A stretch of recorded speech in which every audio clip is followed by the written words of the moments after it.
Science Brainiacs. Hi, in this episode we're going to talk about sound waves. Let's get started.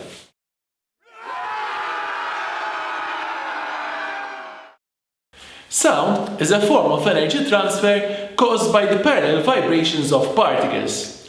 Due to the nature of these vibrations, we say that sound is a type of longitudinal wave. A longitudinal wave is made up of compressions and rarefactions. For sound waves to travel, they need particles to vibrate, and so we say that sound needs a medium to travel. The medium can either be a solid, liquid, or a gas. If there is no matter, in other words a vacuum, sound waves are not able to travel. This is what Robert Boyle discovered with the bell jar experiment. Let's take a look. The bell jar experiment is rather simple. There is a transparent jar with an electric bell inside it, plugged into a power supply. When the power supply is switched on, the bell will start ringing. When we slowly start pumping out the air inside it through the use of a vacuum pump, we can see the bell vibrating as usual, but the sound will start fading slowly until it disappears. This is what Robert Boyle discovered back in the 17th century. Shh! Can you hear the explosions taking place on the surface of the sun? Well, I certainly hope not.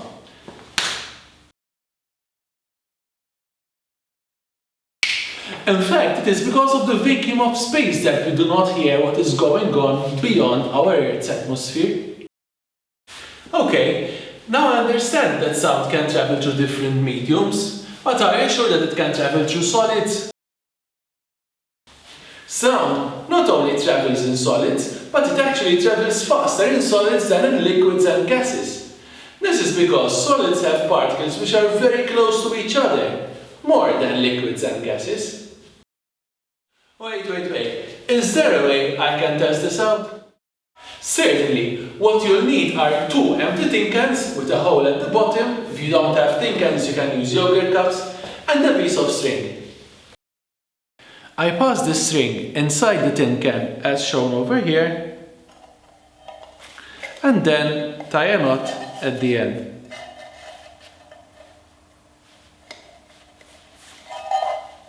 Like so. On the other side, I repeat the same process.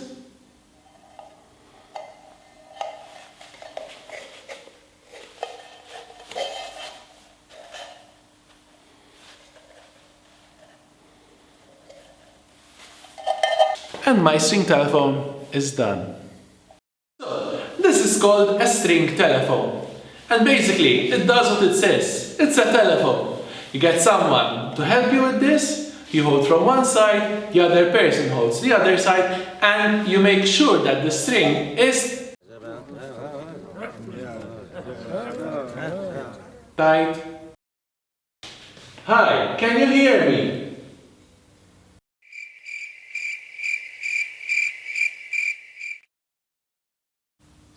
What is pitch?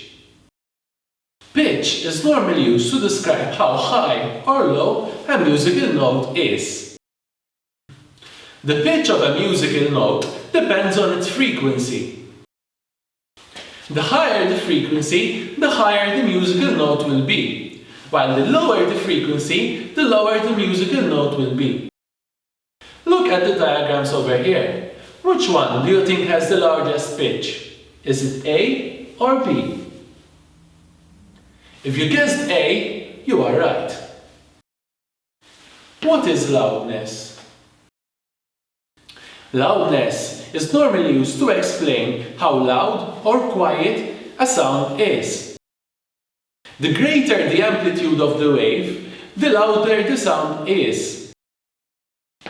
Scientists measure loudness with a unit which we call decibels.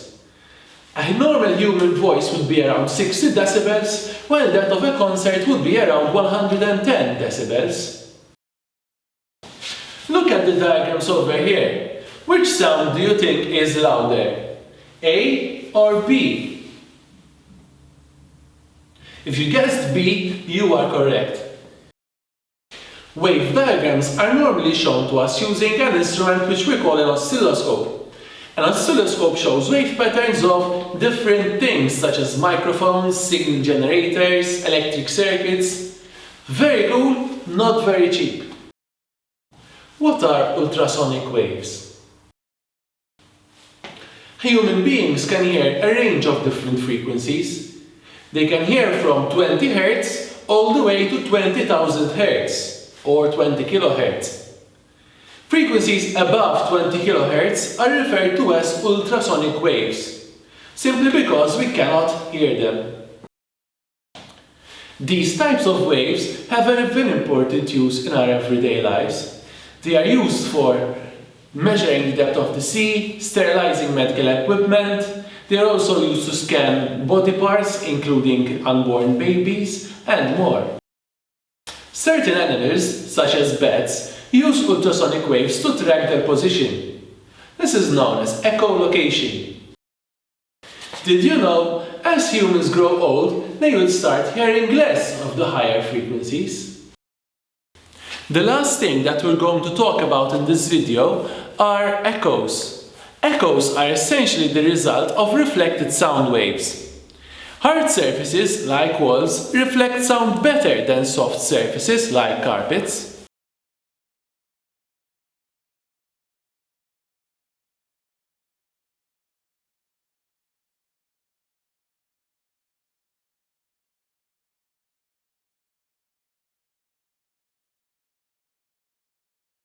Let's solve this problem.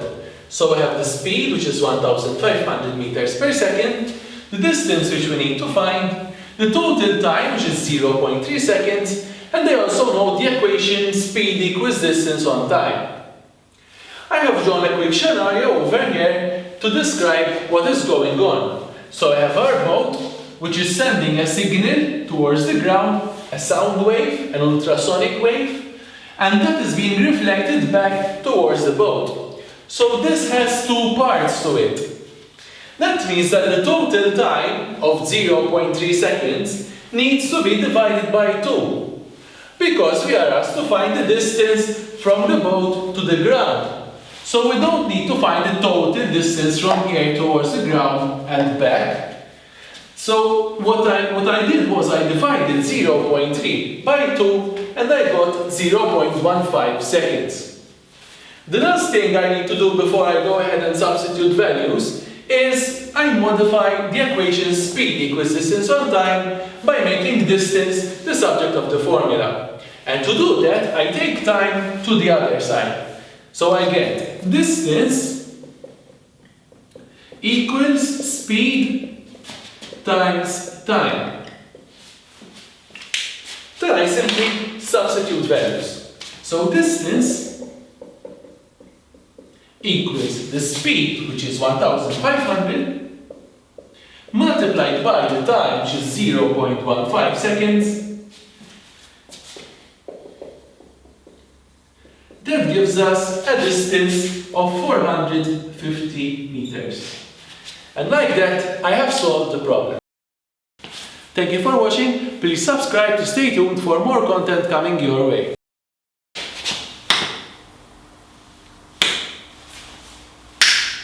Now it worked. Science Brainiacs.